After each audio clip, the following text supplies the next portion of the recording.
Hello.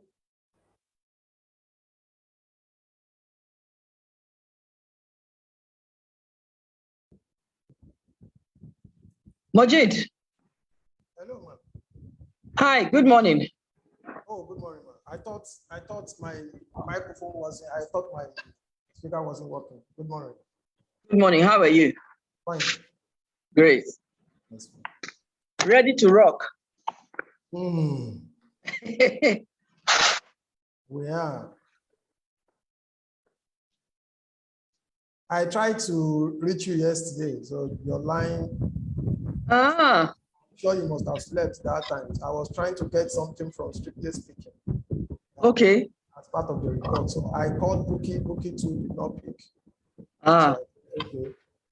So that was why we just went with what we have there. oh, okay. She's just saying that when she woke this morning, that's when she saw your Imagine. missed call. You see, why Bookie? Some of us could not sleep. Well, the choice is yours, though.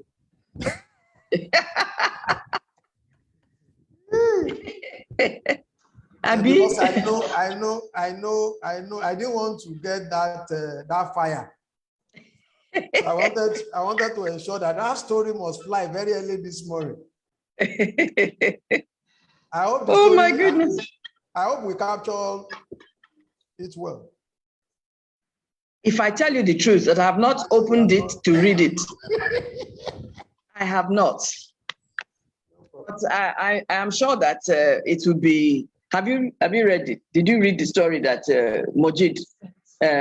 No. It's it's on the Dialogue platform. It's the first thing that he posted it very early this morning, 5 something. I was awake by then, but I don't know. I was doing a few things. Naso. Thank you. You've seen it.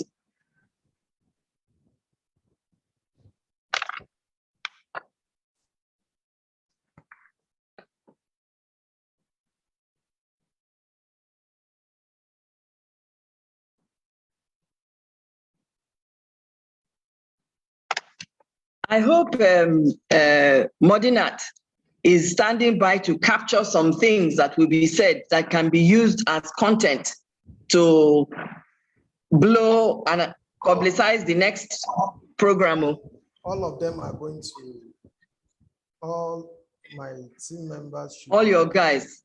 Yes, ma'am. All right. Let me alert them.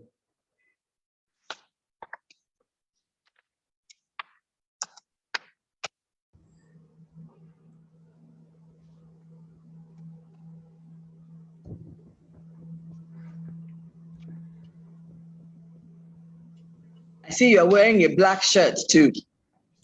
Maybe I have something that tells me this is what you will wear. So To be perfectly honest, I wore a white shirt initially. But when I sat down in front of this screen, all you could see was just my glasses and my hair. Yeah. So I had to quickly run upstairs and change from the white shirt. It was just too bland, and put on black instead. At least that is one, what's the word? One advantage of doing this at home. Yeah. You can enter your room and change and avert. Hello, ma. Hello. Our guys Yes, we are live already, ma. Ooh.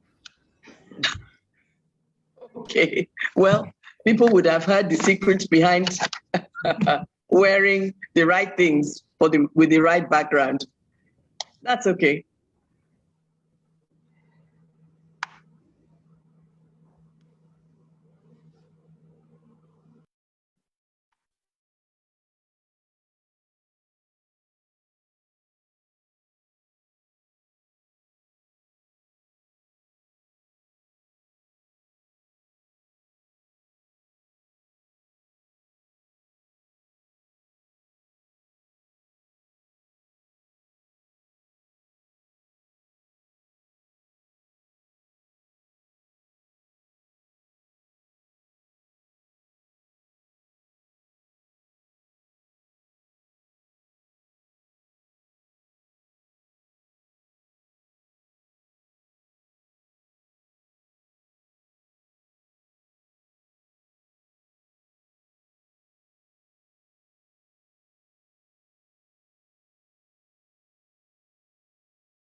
Hello, everyone. Good morning and welcome to the Dialogue. This is a special series on the state of education in Nigeria, and particularly basic education. The series is brought to you by Strictly Speaking in partnership with Premium Times and the Wole Soyinka Center for Investigative Journalism, WSCIJ. It is actually part of the center's regulatory monitoring program, otherwise known as REMOP. My name is Bimbo Oluede, and I'm going to be your host for this program and others in this series. I'm going to be joined today by several journalists who've actually been covering the education sector over the last few years. They are seasoned journalists, and together we're going to examine the current situation within the sector.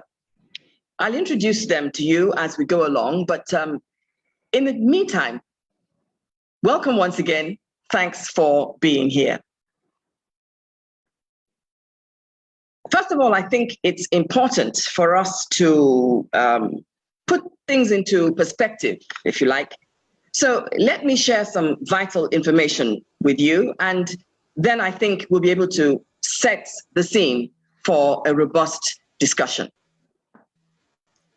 The Universal Basic Education Act 2004 states that every government in Nigeria shall provide free, compulsory, and universal basic education for every child of primary and junior secondary school age. However, data from a 2015 UNICEF and UNESCO Nigeria country study shows that Nigeria accounts for more than 1 in 6 out of school children globally. That is 1 in 6 out of school children globally. According to the Nigeria Education Data Survey 2015 by the National Population Commission, NPC, I quote, 74% of out-of-school children of primary school age are expected never to enter school, and only 67% of 6 to 11-year-olds regularly attend primary school. The pre-primary participation rate is 60%, with gross attendance rates of 24% in the North. End of quote. Now, it seems to me that these figures would frighten anyone, especially when you think about the possible consequences. It's not really encouraging. Well, this is the Dialogue Education series. And at this point, I'd like to bring in our correspondents, all of whom have written stories on the state of basic education in Nigeria, supported by the Wole Soyinka Center under its REMOP program. And REMOP, don't forget, is Regulators Monitoring Program. We're going to have a roundtable discussion, and these seasoned journalists will share their field experiences with us and hopefully shed more light on the current situation of education in Nigeria. So let me start by bringing in Mojid Alabi. Mojid is head of the development desk at Premium Times. Mojid, I gave out some information now. I shared some figures, but they were based on a 2015 survey. I think you've got some more recent statistics. Could you please bring us up to speed? Thank you very much. I followed what you read, and I quite understand the fact that there's a recent 2021 statistics from the United Nations Children's Fund, that's UNICEF, which revealed that about 10.5 million children aged between 5 to 14 years are not in school, and that only 61% of 6 to 11-year-olds regularly attend primary school, and only 35.6% of children aged 36 to 59 months receive early childhood education. In fact, despite the availability of various policies geared towards improving access to free compulsory basic education, the UBEC fund and other support from development partners, national data shows that the number of out-of-school children has increased to more than 13 million. So that's the latest statistics. Okay. Thank you very much, Majid, but I'm not quite sure if I should be thanking you really, because those statistics are rather alarming. That's an increase of more than 3 million out-of-school children in just 6 years. Well, perhaps one of our correspondents can come in again at this point. Elizabeth Uwandu, you're a reporter with the Vanguard newspaper, and you did a story on the scourge, because I think that is really what it is, on the scourge of out-of-school children. First of all, welcome. Thank you for joining us today. Can you tell us which part of the country you conducted your investigation in? And perhaps you can also share some of your findings. Elizabeth?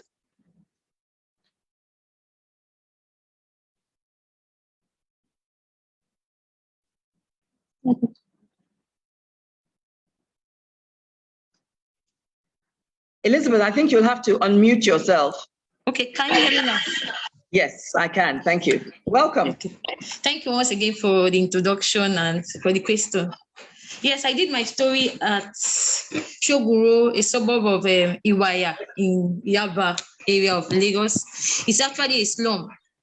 So like you stated, my story was based on children that are not going to school, that ought to be in school, but are not in school. So I look at what were the factors that were hampering them not attending schools. And I found that although recently Lagos State has improved, judging by what we see on the streets, we don't have children now on the streets. So, but then, especially areas that are categorized as slum, we have children that are not going to school. Reason be that, one, accessibility to quality education. Like in Shogo, where I did my story, no single public schools was there. So you could imagine those they live in a riverine area. Accessing education from that location to the outskirts of where they stay was quite difficult. So I look at one of the things that hamper their not accessing education is no single public education there. So that's another reason. Coming down to, I went to Yaba, I went to Sule, and I look at the situation there. So I found out that those not in school also in due to extortion that we notice in public schools. Although education is meant to be free, but we found out that officials in public schools bring out exorbitant expenses for parents to pay. So that is some of the challenges, some of the things I found during my course of investigation. But however, there's an improve. I was at Oyibo that day. I was looking around. I couldn't find children loitering the environment during school hours. So, however, much needs to be done to improve basic education in rural areas, especially slums in Lagos State. Thank you very much, ma'am. Okay. Thank you very much, Elizabeth. It's actually quite heartening to hear that there's been an improvement. Maybe you can just tell us very quickly when your story was written, because you do say that there's been a great improvement. Can you tell us how many years ago your story was reported? This is 5 years ago. I did that story in 2017. Okay. Yes, 4 years ago. Let me be precise. 2017. Okay. All right. So we all know that in Lagos State, I think, not that I'm giving kudos to them. Lagos State, I think, are doing quite well in the area of basic education. But like I said earlier, much needs to be done, especially for people at rural area. All right. Thank you very much. So that is something that we will know. We can look into that in future. Slum areas and urbanization vis-a-vis education. Thanks, Elizabeth. Okay, so can we move up north now? We've already heard that gross attendance rates in the north are just 24%. And reports also indicate that schools are overcrowded, they're ramshackle, they're ill-equipped, etc., etc. Now, in fact, some people have described it as schooling with tears. Anyway, I want to invite Nura. Nura Fago is a reporter with the FRCN, that's Federal Radio Corporation of Nigeria. He's based in Bauchi. Welcome, Nura. Thank you for joining us today. Welcome, the presenter. Okay, so Nura, you wrote a report on poor infrastructure. Can you tell us what the position is in the north, particularly in Bauchi, where you operate, and you've been working there for several years? Tell us a little bit more about infrastructure. Yes, thank you very much. Actually, the issue of infrastructure in public schools, both primary and junior secondary schools, is very pathetic, very heart-touching. One interesting thing was that when I pitched for my story in 2018, I initially wanted to investigate, this transition rate between primary and junior secondary schools, especially under this 9-year basic education. Now, when I got to some of the schools, under this 9-year basic education, children or pupils are not given any certificate until the completion of the 3 years of basic education on junior secondary schools. Now, when I got to the schools, I discovered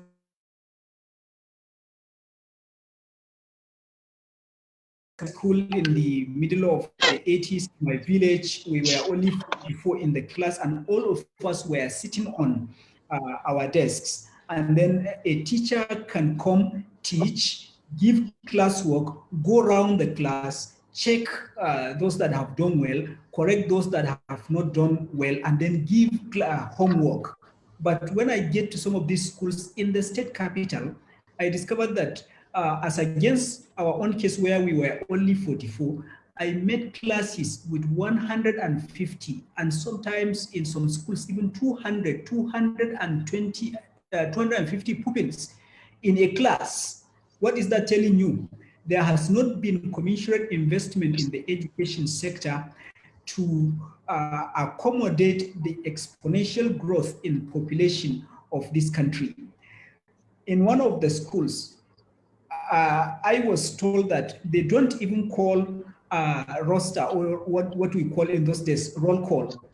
And in those days, when you do not go to school for 2 days, the class master will know from the register, and he will send the class monitor to check on you what is happening. Are you well? Are the parents aware? And all those things. But here we are in 21st century.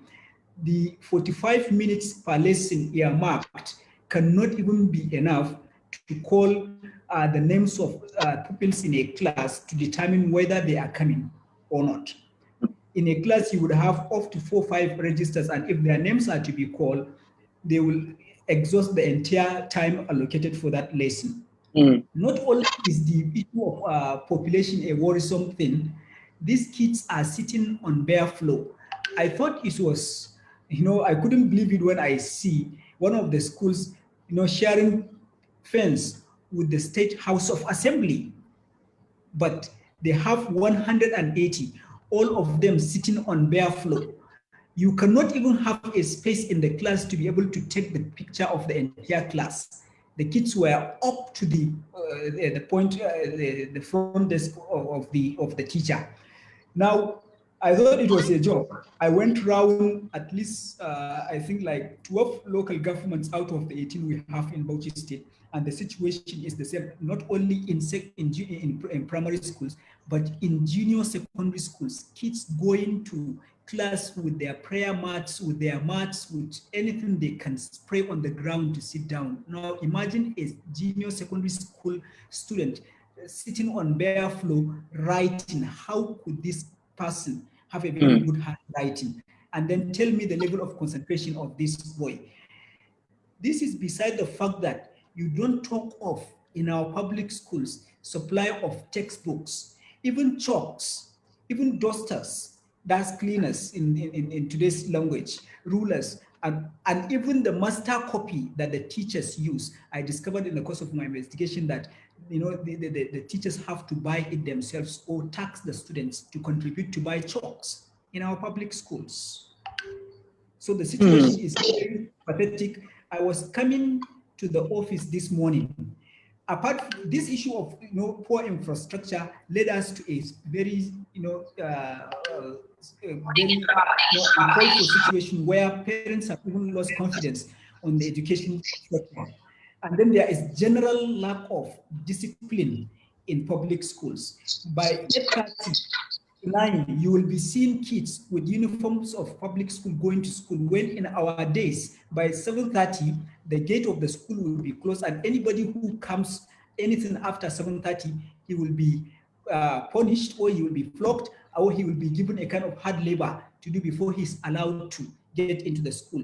And because there was discipline then, very few pupils actually come late, and these are habitual latecomers who have to do some house chores before they arrive school, and we know them. But today you will see a primary school pupil going to school around 9 o'clock, when lessons must have started by 8 o'clock. I was coming to the office this morning and I saw 3 kids in my area coming back from the school, and I say, what's happened that you are coming back from the school around 8:50? And one of them told me that she was going to her home to ease herself, as if God knew that this program is going to take place. Now, what is that telling you? It means the school does not have public toilets. Yes.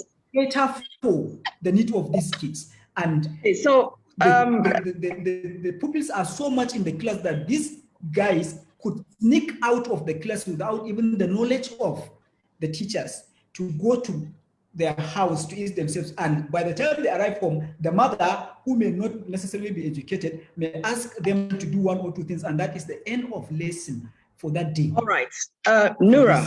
Kids. Nura. So there has been, too much population in the schools, and there has not been corresponding expansion. Yes. From everything that you have said, the picture is grim.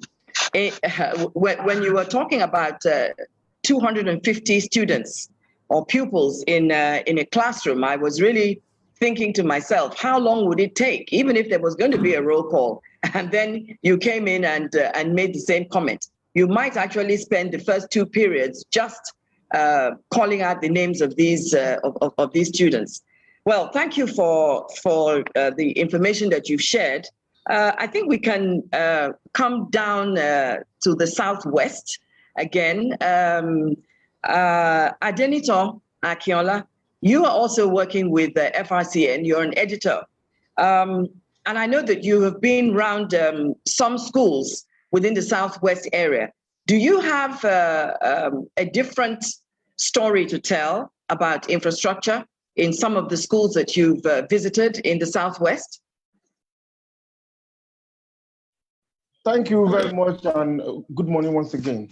Specifically, in the course of this project, I worked on inclusive education, and that has to do with people with disability and the need to incorporate them into the school system so that they also have a sense of belonging.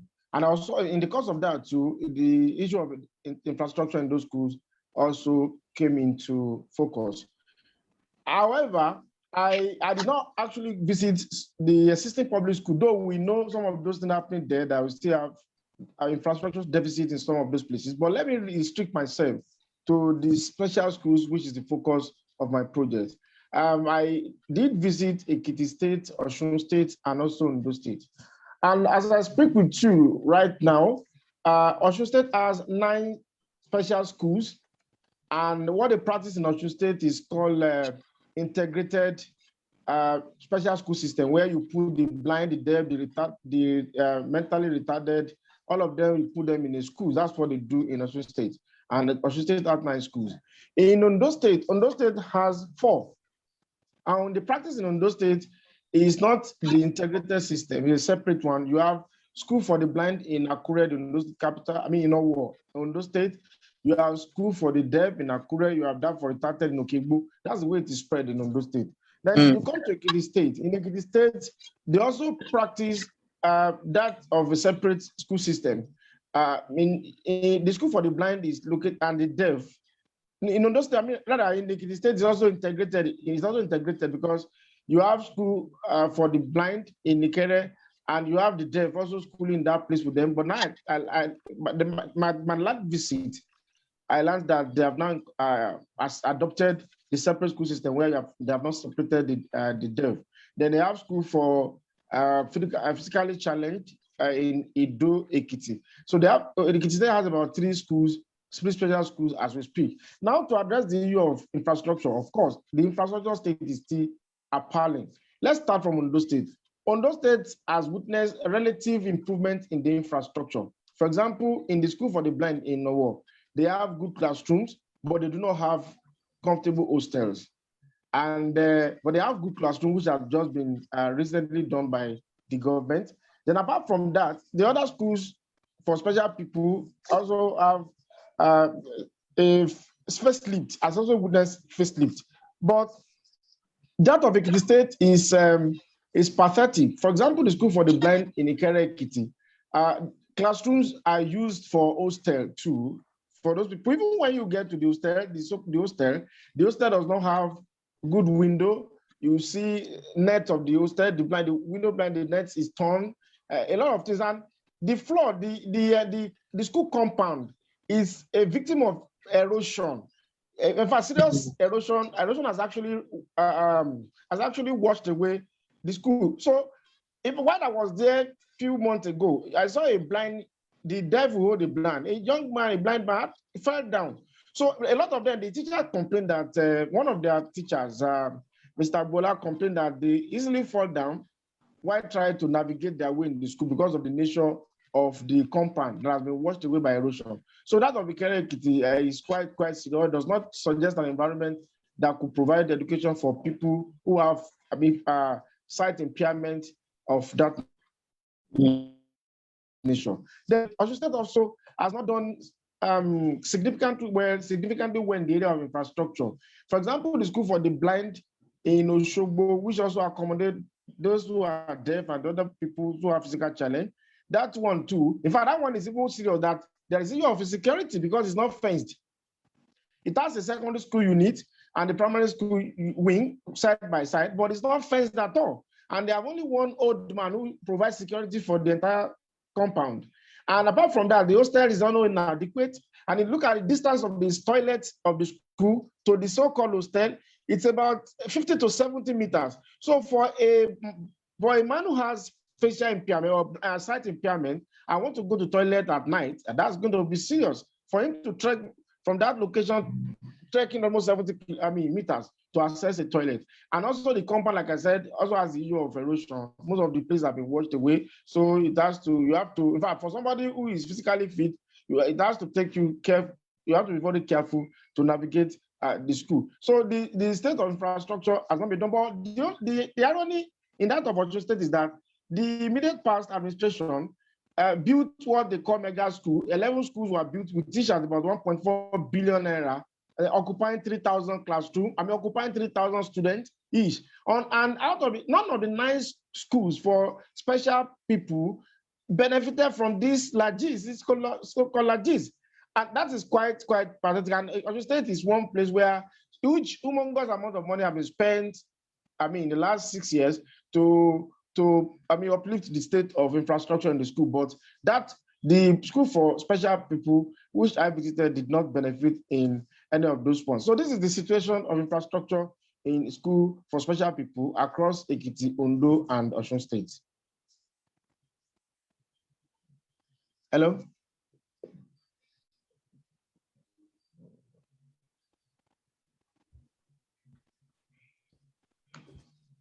Hello? Yeah, thank you so much. Okay. Thank you so much. I think this picture, just like Nora painted, has shown something that calls for urgent attention. And just like we have said, that it is just not all about infrastructure. There are so much troubles with the basic education subsector in Nigeria. And that is why we have actually, many of us are here to share our experiences. We have heard from Nura, we have heard from Mr. Kinola Adeniton, and from the look of things, we realize that beyond that, there is also the issue of insecurity. People talk about the infrastructure crisis, people talk about out of school children. Now, the problem has been compounded by insecurity. And that is, let me share, I returned from Maiduguri in September. I visited Maiduguri between August and September. And what I found out is that the level of insecurity, what my interaction with some of these teachers, pupils who actually witnessed this crisis has shown is that beyond the COVID-19 pandemic, beyond the infrastructural decay, beyond the perennial crisis of underfunding, we have also now been confronted with violent attacks on schools. We have seen, I met teachers who last visited their school as far back as 2014. People who are sent away from their schools. The whole of Abadam local government in Borno State, 20 primary schools, 3 secondary schools were all burnt down, were all attacked by non-state actors. And this has given rise to a kind of displacement. We have a huge number of them accommodated in various camps. I visited Muna camp and I saw some of these kids who are wandering around. But something that actually interests me is that when we talk about insecurity these days, it is also not just limited to the north. When you come down south, you have the issue of elders-farmers clashes. I was in Yewa North of Ogun State, and I met community leaders who actually told us that their children could not go to school, especially at the height of the elders-farmers clashes. Sometimes that usually take place between September, October, November, probably during the period when, and this is a thing that continued. And when you move to the southeast, you realize that even apart from the elders-farmers clashes, there's also the challenge of the separatists who have declared that on Mondays, there should be no school and there should be no movement. They call it sit-at-home order. And what you find out is that a whole lot of institutions are shut. We witnessed just while the West African Senior School Certificate examination was going on. And in Imo, these separatists actually visited one of the schools where examination was going on. And what did they do? Burn down machines, chase students away from school. So the insecurity has continued to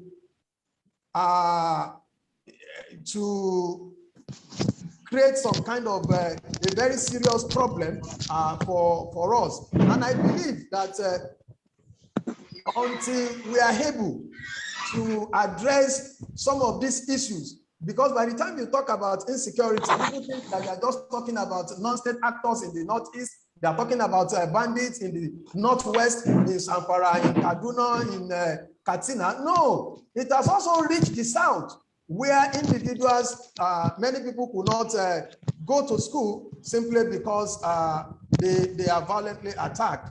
And this is why one of the things that I think this particular program, so we need to call on stakeholders to be able to address this. So moving further, I think we have heard from Nora Bashir Fago, we have heard from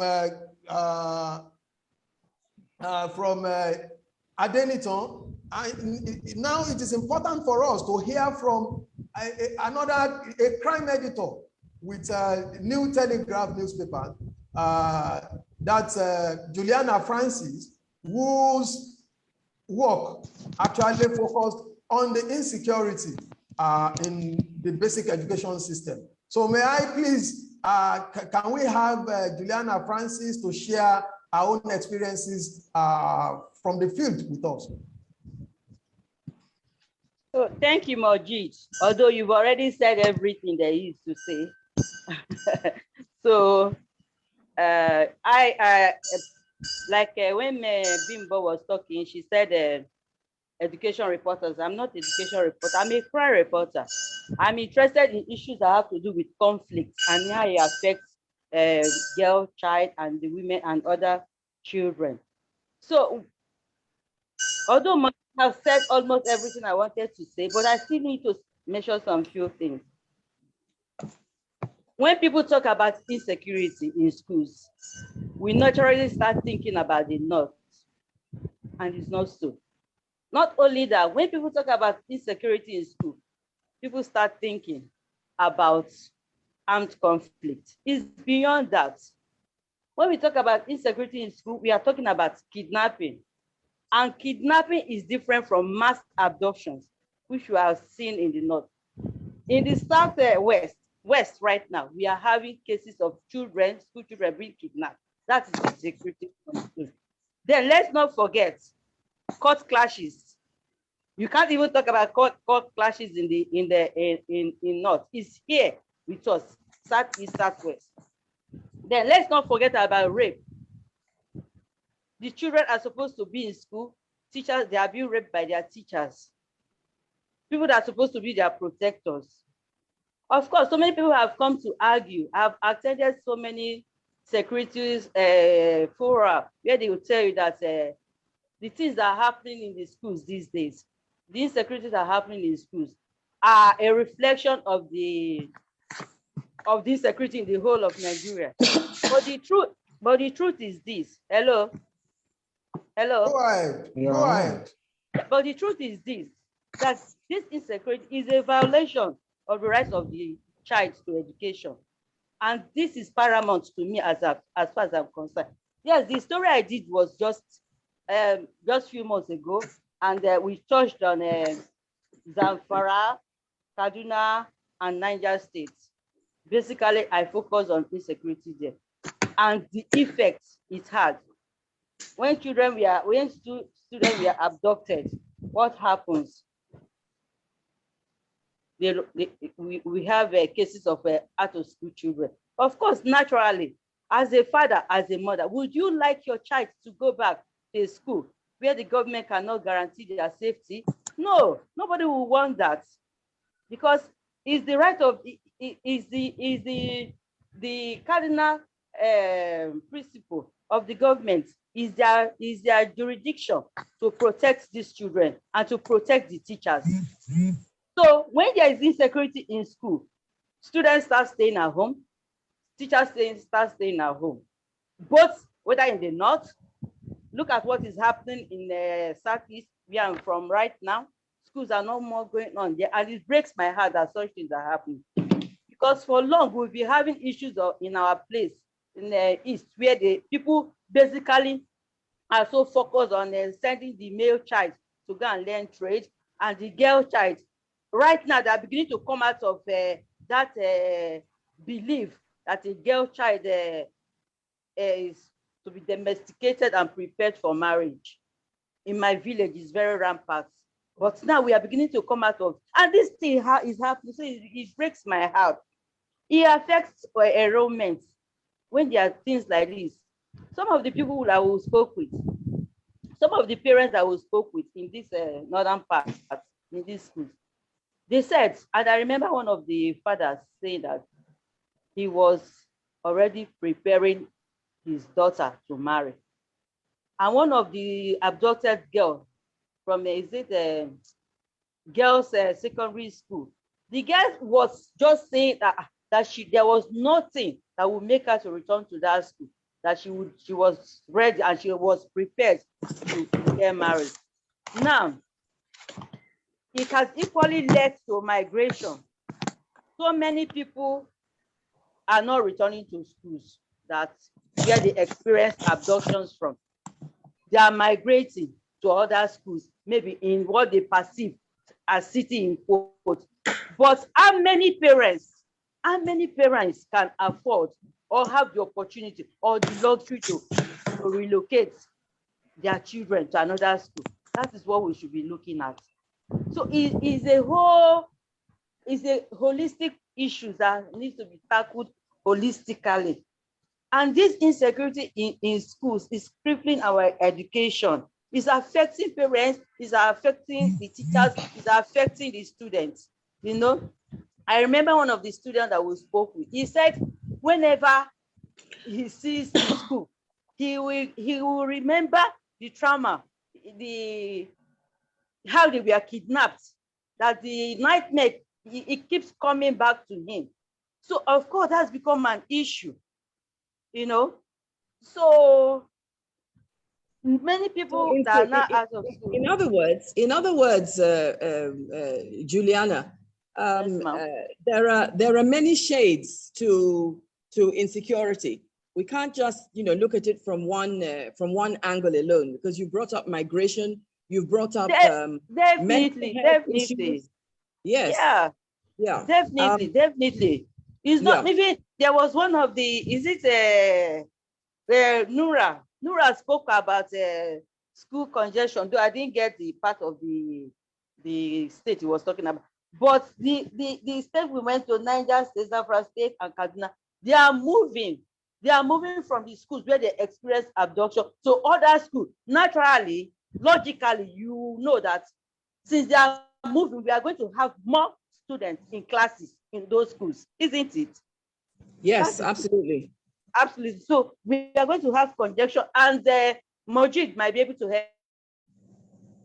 Well, I think that with the contributions that you have made, it leads me to one other aspect. But before we get to that, I really must apologize. I think technology failed in where I'm based, and in fact, I'm nervous about putting on my video. So kindly just accept my photograph.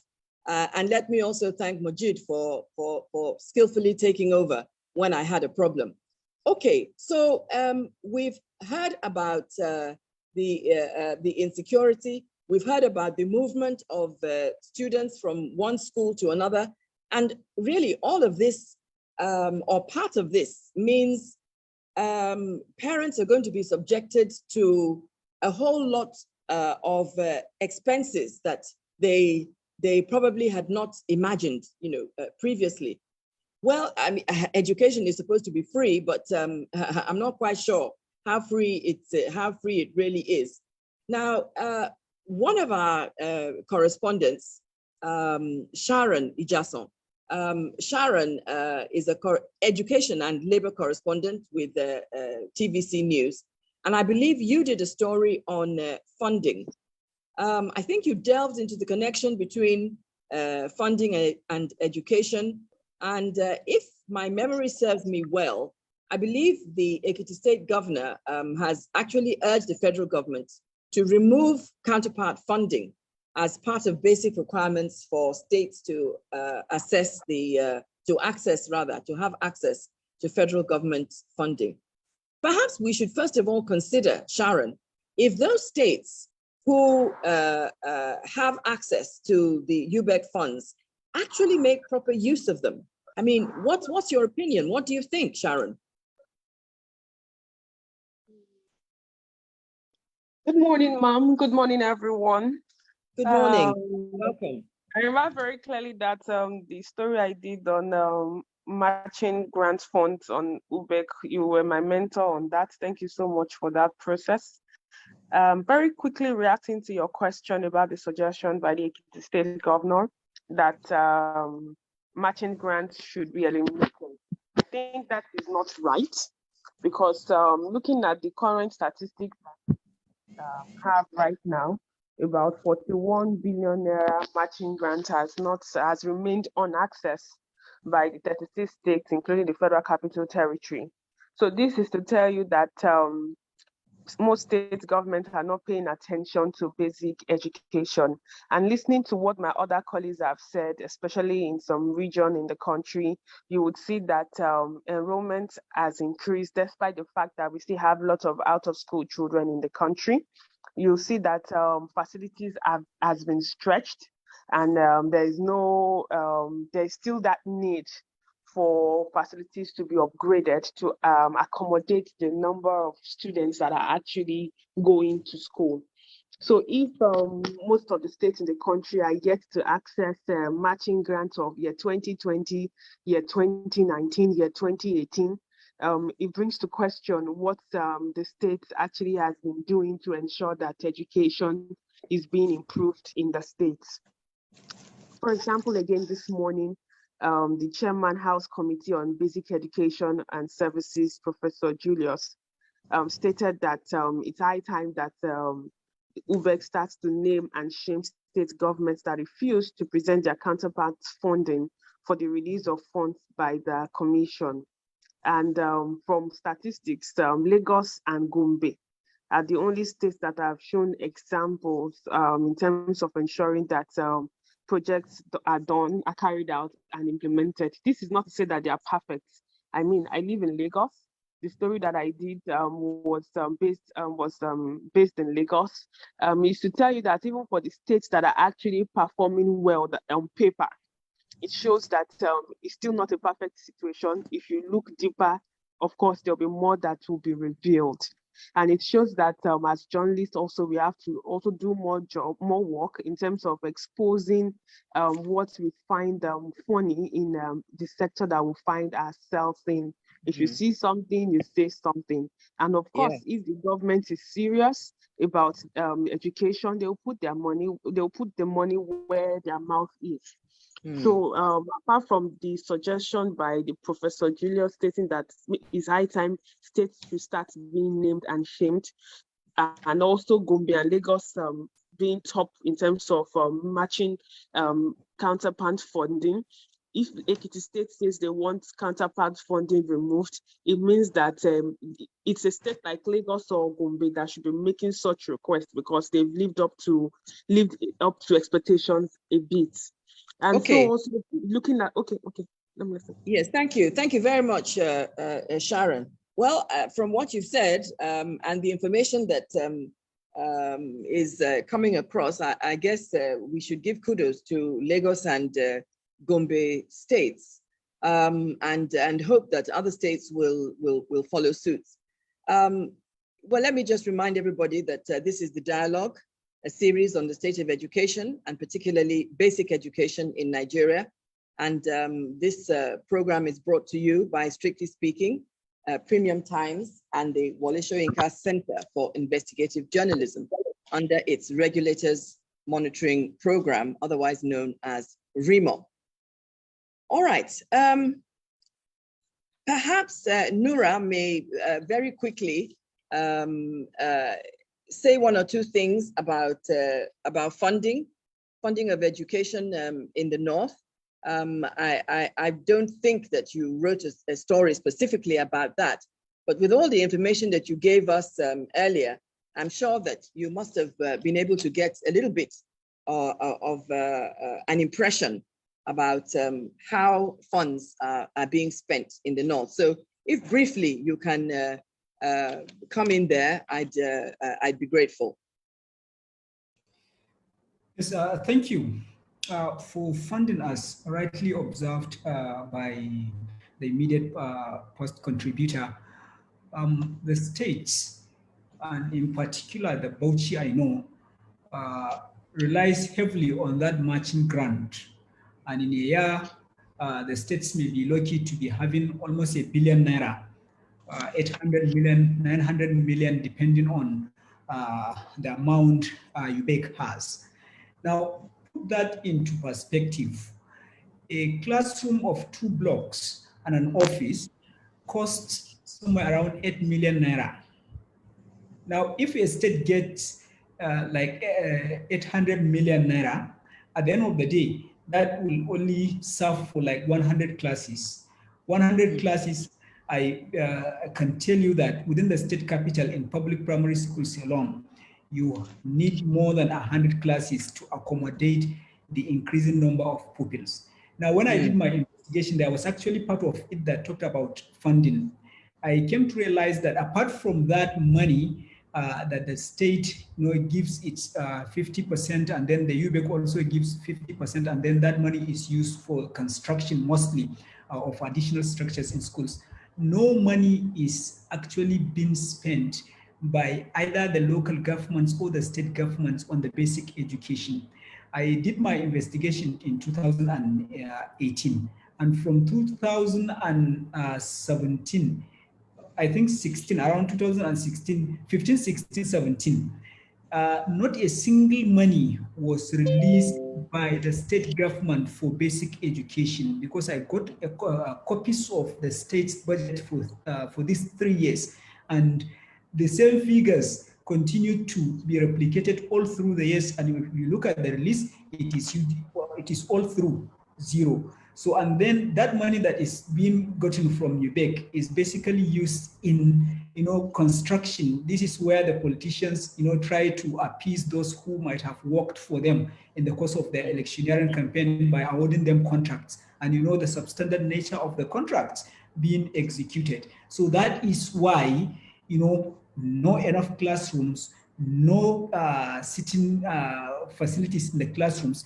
Our kids are no more having their hands on textbooks, to read. Not only are they not having, their hands on textbooks, they don't have the luxury of what we enjoyed in the past, where when your exercise book get filled up, you will take it to the school headmaster. He will tear, a portion of it so that you will not bring it back again. And then he will give you a new exercise book, either 2A, 2B, or 2C, and then write your name on his part for accountability.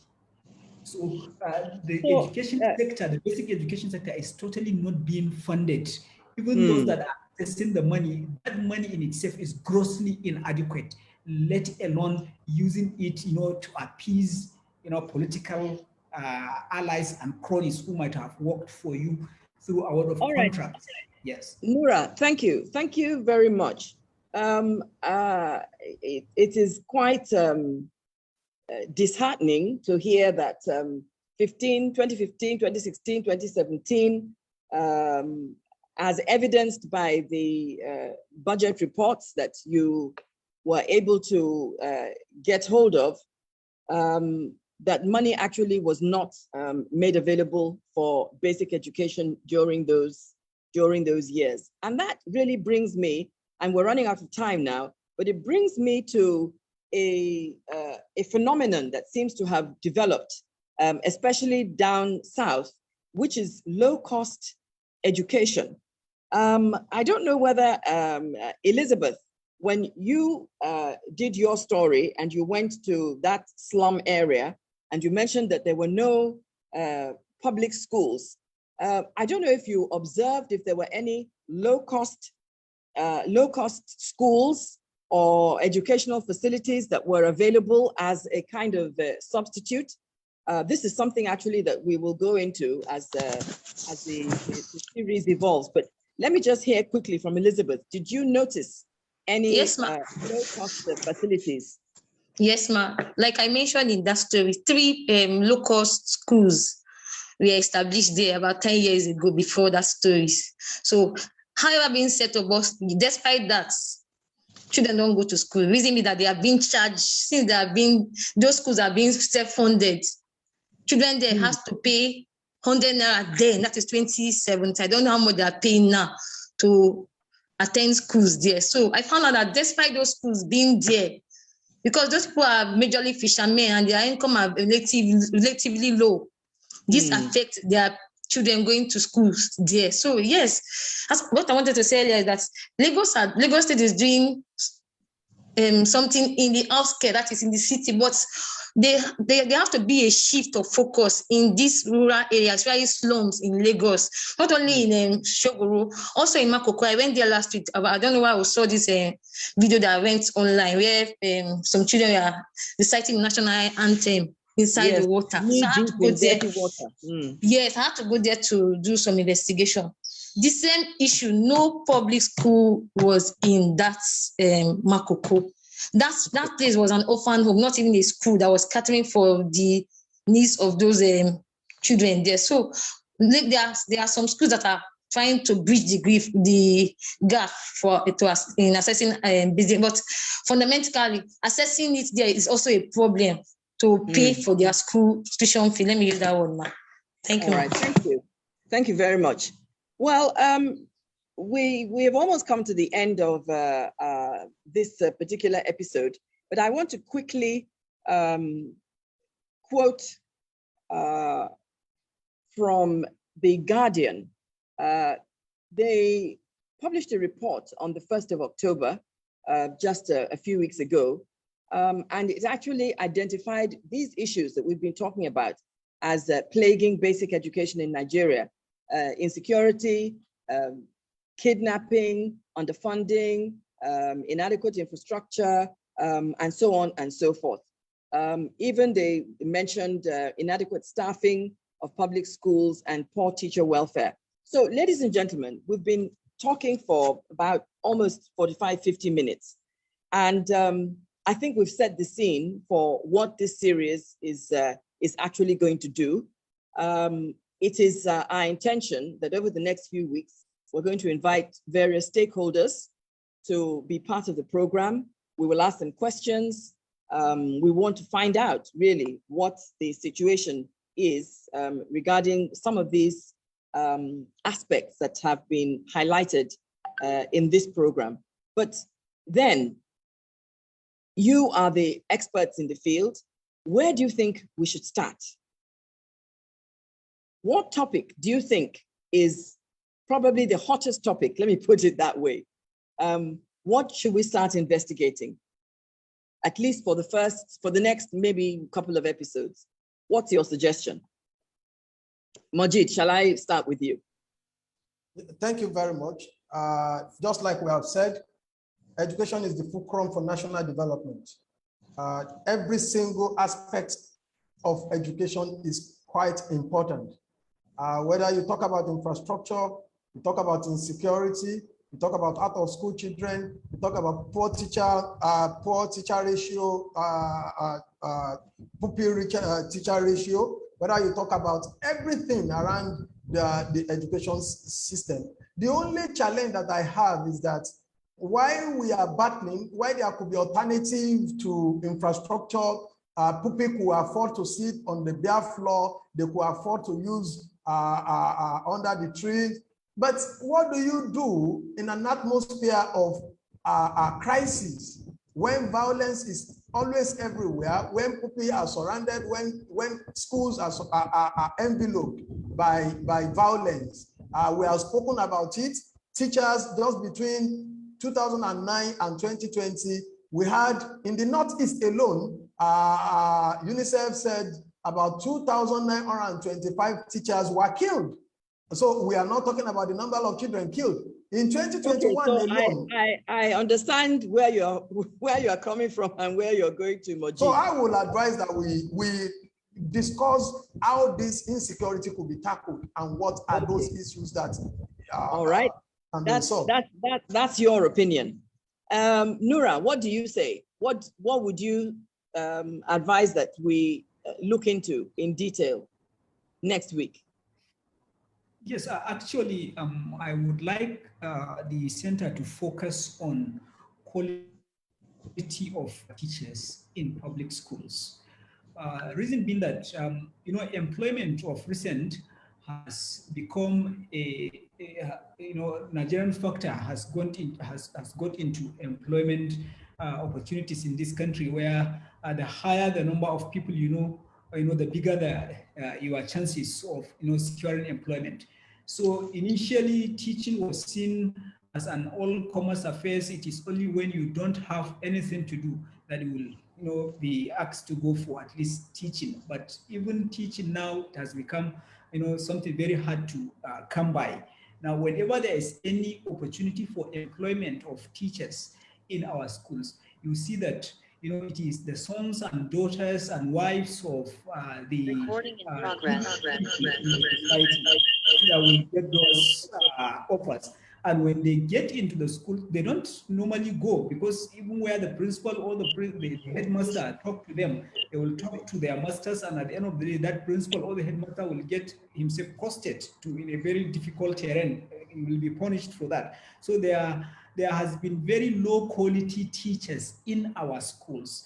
And there is this syndrome where teachers in public schools do, take up another employment with private schools, and they tend to give more attention to the private school than their primary responsibilities in public schools. So all right, thank you very much. So Nura, for you, it is quality of teachers. Yes. Okay, so very quickly, 30 seconds, basically. Adenito, what should we look into?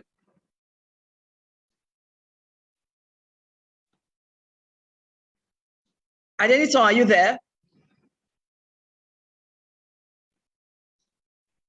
Okay. Yes. I think the DU itself, in the course of this discussion, the most important issue has actually surfaced is the issue of funding.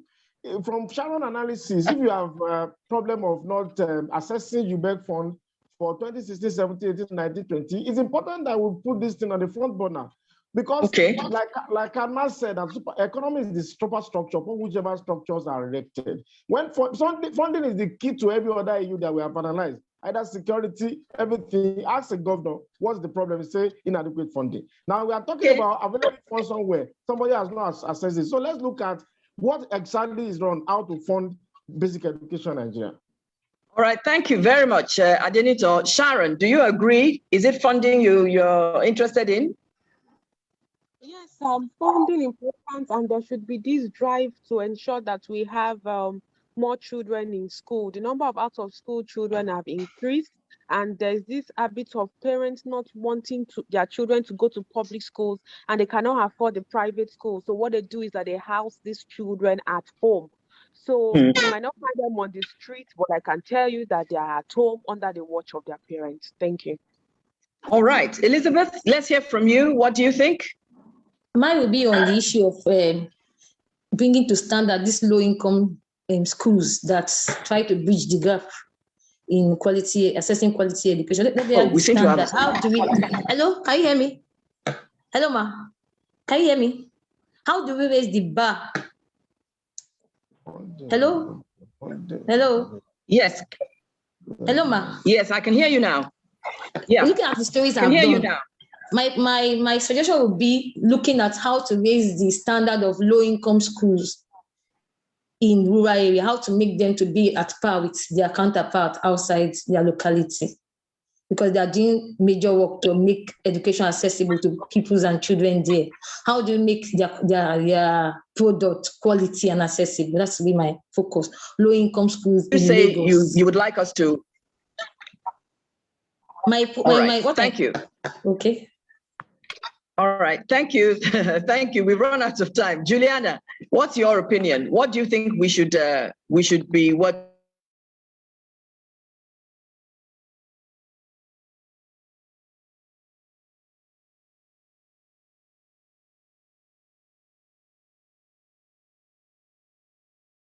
We lost Juliana.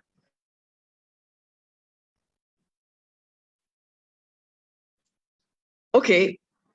Well, she spoke so passionately earlier that I suspect that if you ask her now, she's going to tell.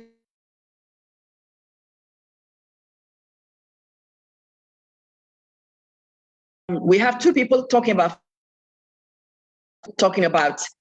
insecurity. So that means that I'm going to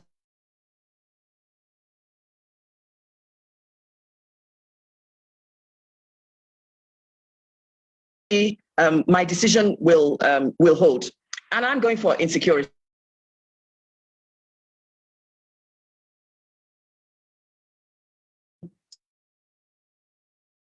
Insecurity, then we can begin to talk about the other things, because this number of schools, school children, 13.5 million and counting that are out of school, it is a disastrous piece of information, and we must do something to ensure that if we're going to bring them in, then there must be a safe space for children to learn. And all of that is down to insecurity. So I want to very, very quickly thank all the contributors today. Thank you so much, Adenito, who is based in Oshu. Thank you, Nura, all the way from Bauchi. Mojid is in Lagos. Sharon is in Lagos. Elizabeth is also in Lagos.